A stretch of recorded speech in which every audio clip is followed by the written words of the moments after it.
Welcome to the Healing Sexual Trauma Summit. I am Marcy Little, your host, and with me today is Vennie Kocsis, or if you want to say it the Hungarian way, Kocsis. Vennie, so great to have you. Thank you very much for inviting me. I'm honored to be here. Oh, okay, awesome. I'm going to tell you more about how cool Vennie is in just a second. But first, let's just take a moment to get present and into our bodies. If you would like, it's an invitation, so you don't have to. But here we are. I like to sort of move a little bit and just let the energy begin to trickle down, trickle down, trickle down. And I also love to feel my feet in contact with the earth. That's a very grounding thing to do, particularly as we explore these topics, which have a lot of impact in them. So yeah, feel those feet. Maybe close your eyes if you'd like, or keep them open. Notice where your body is in space, that you have a body, that you may be sitting on something and what it feels like to be sitting on something. And then you can just check in and notice what your breath is doing right this moment, without judgment or trying to change it or control it in any way.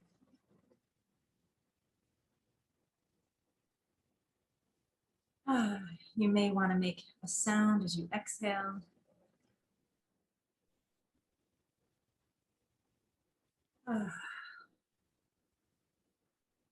Just letting anything go you need to get here. And feel free to open your eyes when you're ready. Take your time. Vennie and I are here for you. Okay. Vennie, I'm going to read about you now.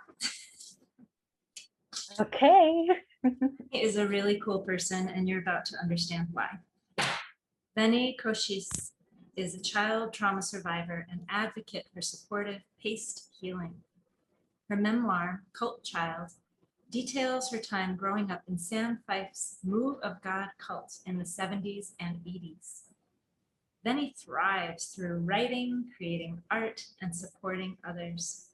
She understands the often difficult and multi-layered journey from victim to surviving and finally to thriving. Vennie is the founder of a free monthly newsletter for the thriving. Sign up at forthethriving.com, which you can also find below. Follow Vennie at her personal website, venniekocsis.com, which is also below. And Vennie has recently launched a support forum for those taking new steps into healing, who need to take things slow and receive loving support. To join, visit thethrivingnook.com, and you'll find that also below. Vennie, welcome. Thank you so much. So Vennie, in addition to that was an awesome introduction. Oh yeah? Did it feel good? Yeah, thank you. It did. Thank you. I'm so glad. Well, as I was interviewing Anna Forrest, I don't know if you know who that is, at Forrest Yoga, recently for the series, and she said, this is a heroine's journey.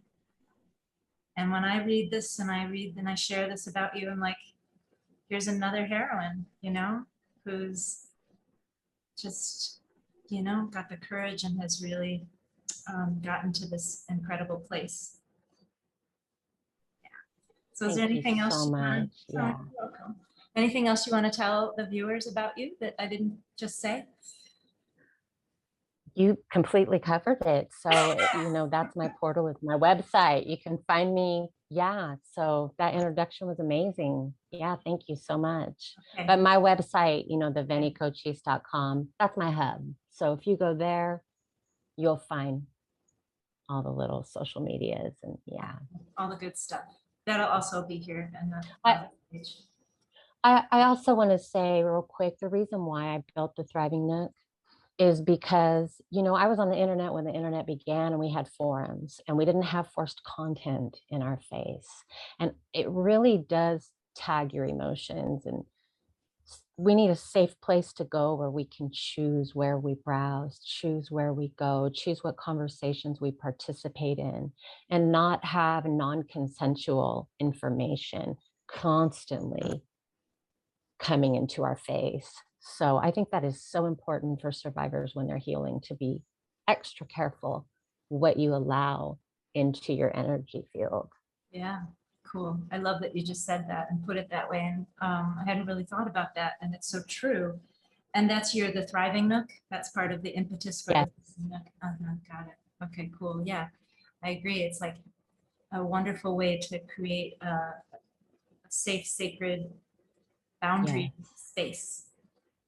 Yeah, yes. yeah, totally. Cool. So I'm going to ask you the question that I ask everyone that I interview, which is, why did you want to be part of the Healing Sexual Trauma Summit? I'm a survivor. I started being sexually abused, raped at 3 years old until the age of 14. So this is my passion, is to talk about it, erase the stigma where people go, we've got to stop that. You have to look at it. I usually tell people, if you're going, you're one of the good ones. You're supposed to feel that way. Yeah, You're not, because it's ugly.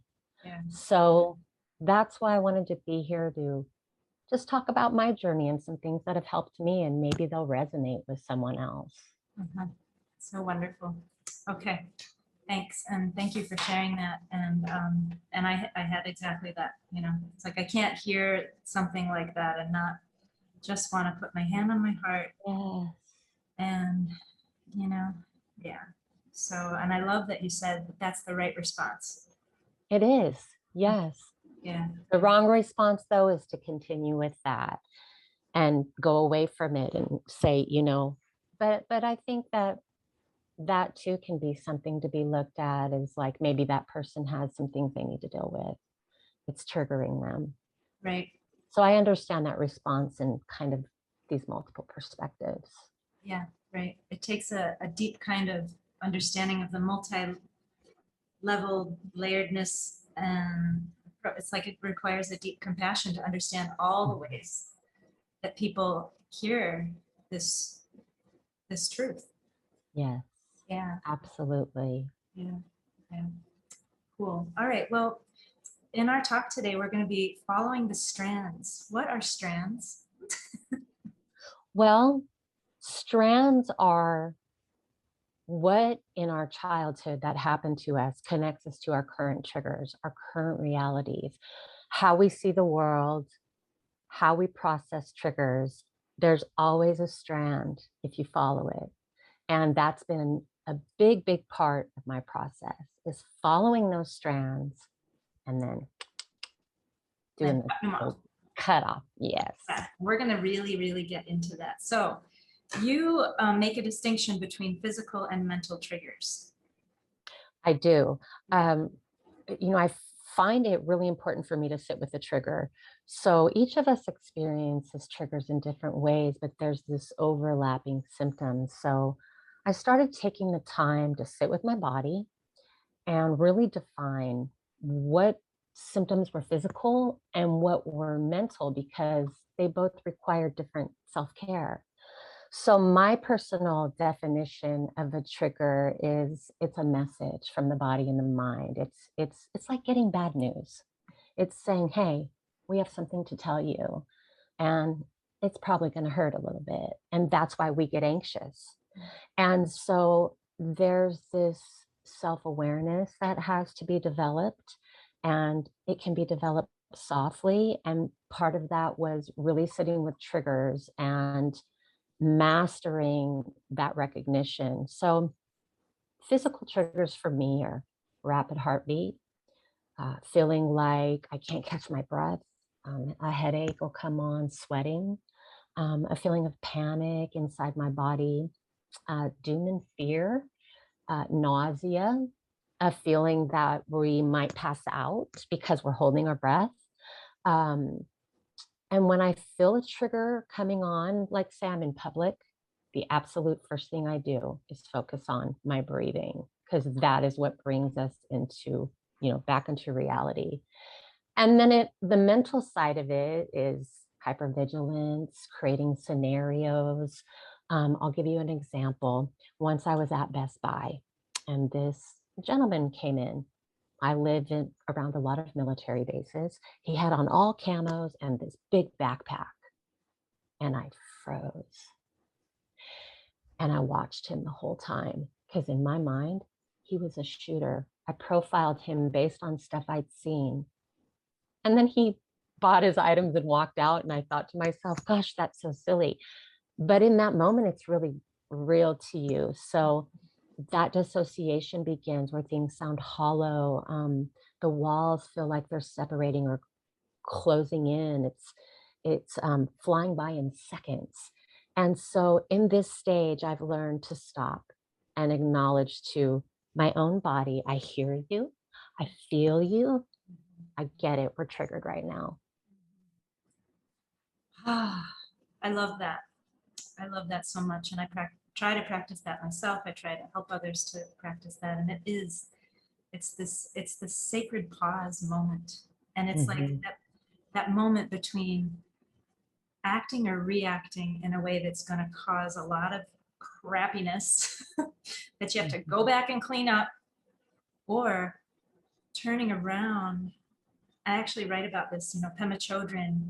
You know Pema Chodron? Oh, yes. You've She's got Pema amazing. Chodron, right? And she's like, it's like you've just gotten struck in the heart with an arrow and you're going to try to attack the person who's sent this arrow into your heart, as opposed to turning around and dealing with the arrow that's in your heart. So the way you just described that is that turning backward towards the body and the self and being like, just like you said, I see you, you're communicating with me right now and we're triggered. And okay, so I'm going to attend to that. Yeah. Yeah. And I like the just breathing, because oftentimes survivors can be given this list, do this, do that, and you're like, and that just makes the panic a little more. And I can remember times that before I understood triggers and what they were, in my mind, I'm having a heart attack. It gets very catastrophic. So just breathing. That's it. Right now, we're just going to breathe, and we're going to get through this line at the grocery store if lines are triggering for you. And then we'll sit with this trigger later in the car, at home. Yes. Right. So first thing, notice. Second thing, pay attention to the breath as a way of just getting back into here and now. Absolutely. And then making a deal with yourself that, okay, maybe I'm not going to deal with this trigger right this second because I'm in line or wherever I am, but I will. I'm coming back to you, trigger. Yes, I got the message. Thank you for giving me the news. It's just like, anytime we receive bad news, there's this moment of shock, and then we have to process it. So I look at it like that. I've got the bad news. I'm not going to cry in the grocery store about it, because that's not a comfortable space for me. So we'll process it when we get home. Yeah, cool. Love it. All right. So we're talking about strands. We just talked about, so physical versus mental. So your distinction is the physical is that, and all of those kinds of symptoms that you talked about. Sweating. Yeah. Yeah. And the feeling of the walls closing in, or just like heartbeat and da, da, da, da. And then the mental piece is how you start to catastrophize, and it goes real fast into the worst case scenario. Yeah. Right. Fight or flight, protect myself. Okay. Very cool. All right. So where in our childhood trauma does the strand connect, and how do we find and follow it? Okay. So, now we know what triggers are. They're this current realization of past trauma. So it was important for me to connect that. And so I'll give you an example of I think that's the best way to do it, is just to tell you a little story. So I was at a store that I went to all the time, all male employees, always went there, always felt comfortable for years. But on one particular day, I went in, I did my business. There was always a little small talk, we would talk about different things. And I was talking with the gentleman who helped me. And the other two male workers were sitting on the couch, just on their phones. And he came around the counter and he started engaging me face to face. And the other two stood up and came over to join the conversation. Immediately, I was surrounded by males. My heart began to race. I'm about to be raped. That's where my mind went. So I'm very high functioning, meaning that I present well. And I said, oh my gosh, you guys, I got to get out of here. I forgot I have an appointment. By the time I got to my vehicle, I had that floaty feeling in my head. I'm like, okay, this is definitely like, so I grabbed my notepad because I do keep, even if you use your phone, it doesn't have to be full sentences. I just wrote the store name, surrounded by guys, got really triggered, has never happened before, figured this out. I was having extreme rapid heart rate. My palms were sweating.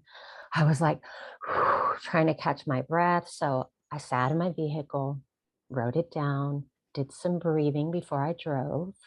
And then later on that night, I sat with it and I thought, I'm going to name all the times in my childhood that I was just surrounded by people.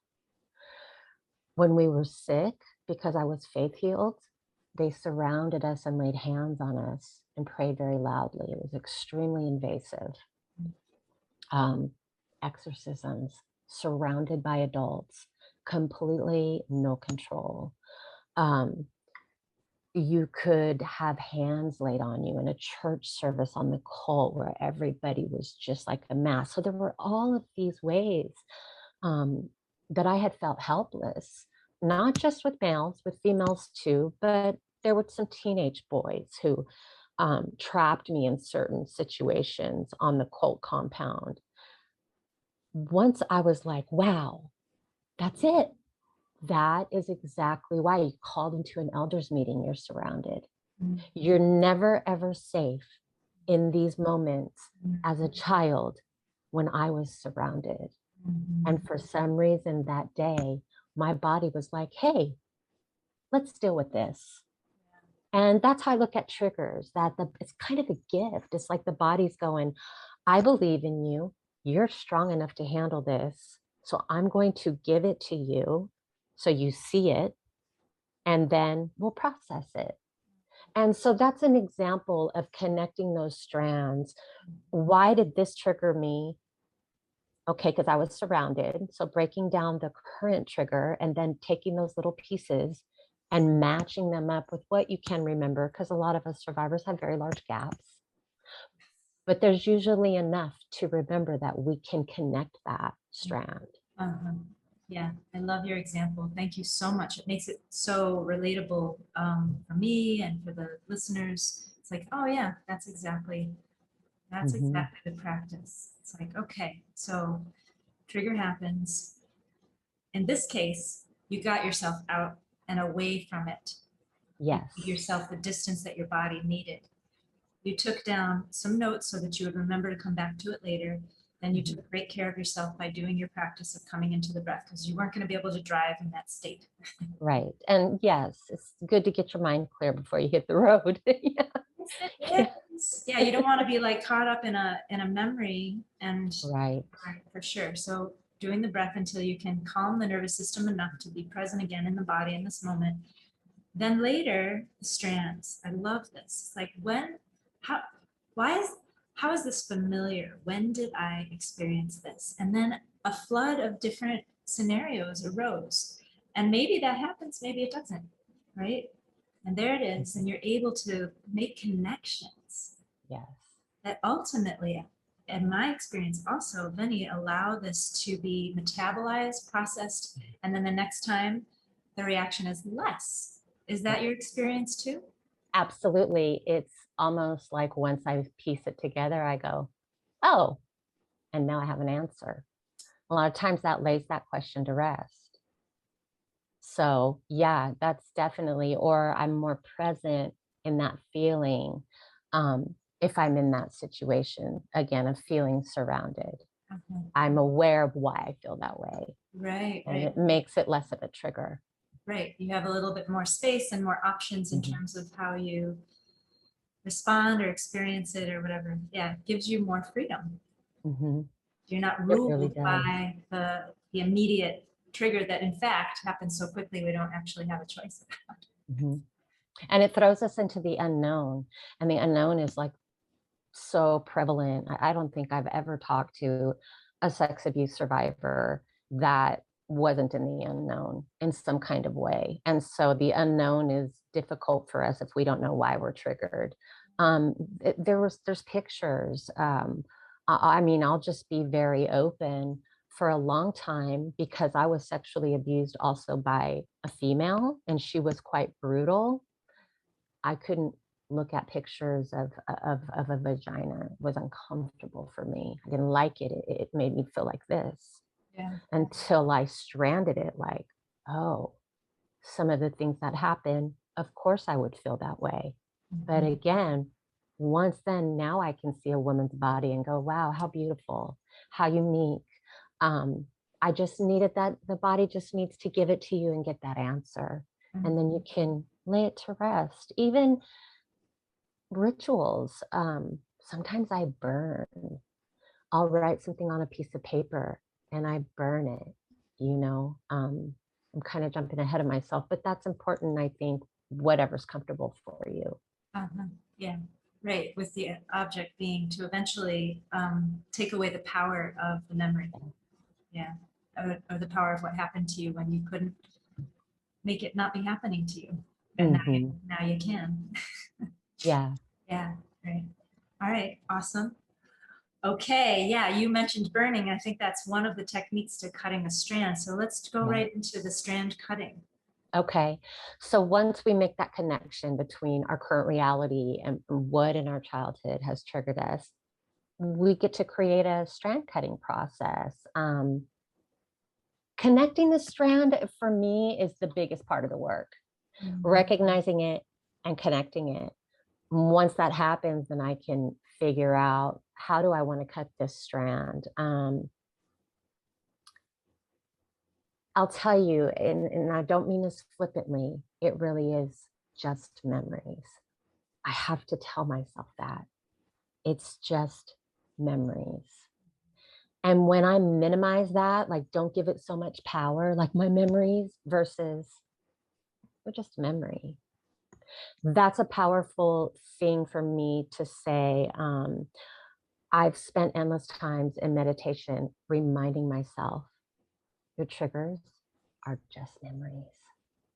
And so I do a lot of self talk. You're okay. This is your body. You're in control of how you process this.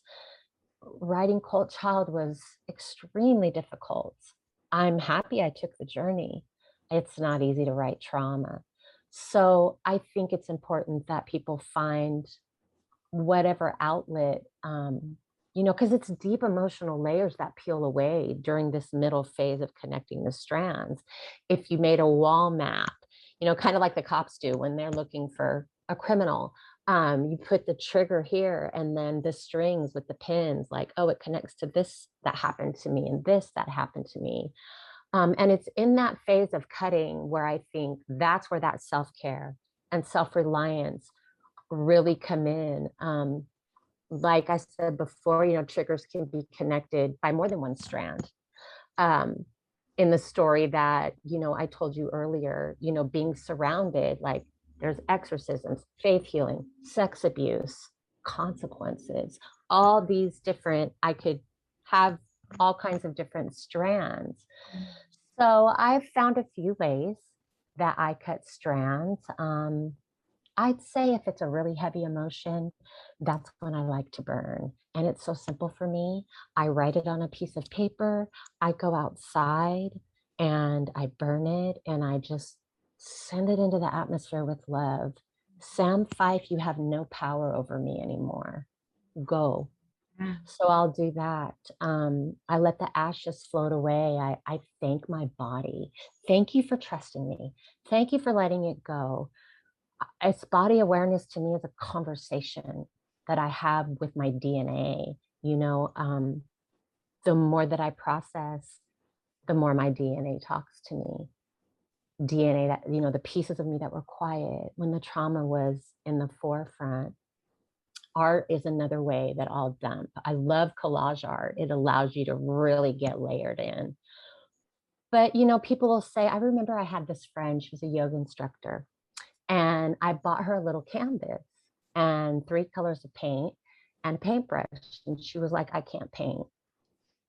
She made the most beautiful painting with those 3 colors, a sunset and trees. And I was like, see, there's so many things that there's no rules to it. Throw it down, throw the paint, whatever it looked like to you. Pouring, acrylics, all that process allows your body to just get it out. I handwrite. I find handwriting to be more important when you're processing a trigger. Typing is very quick. So how does the mind connect with the nervous system, the physiology of it coming out of the hand onto the paper? So I think I don't think I really feel strongly when you're processing a trigger that handwriting on a piece of paper is super important. And I have journals going all the way back to the 90s, stuff that I don't go back and read. And, you know, it's not that I force myself not to go back and read it, but I don't have a draw to it because it's gone. It's there on the paper. So, you know, in writing my memoirs of Cold Child, like I have a painting that I haven't finished since 2012. And it's a memory that I had that I write about in my book, where I dissociated from a really violent exorcism. And I was in a beautiful field of flowers. It was very much on the verge of dissociation into having a near-death experience as a child. And sometimes I paint on it, and sometimes I just can't touch it.